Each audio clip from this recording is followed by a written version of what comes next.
ចាប់ផ្ដើមត្រៀមចោះចតមួយទៀតហើយយន្តហោះមកពីខាងណាទេកាមេរ៉ាចាប់អត់ទាន់បាន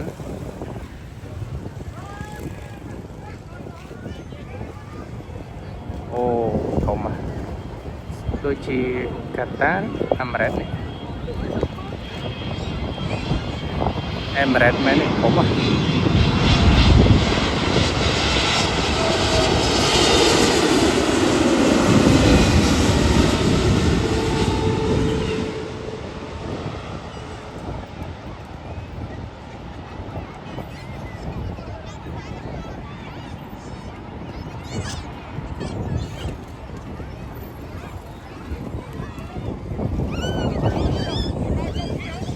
ូយចុះឡើងហុយ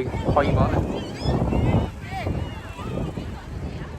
แล้วបន្ទាប់ពីមើល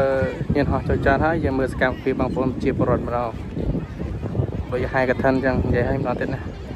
ច្រើនមែនតើ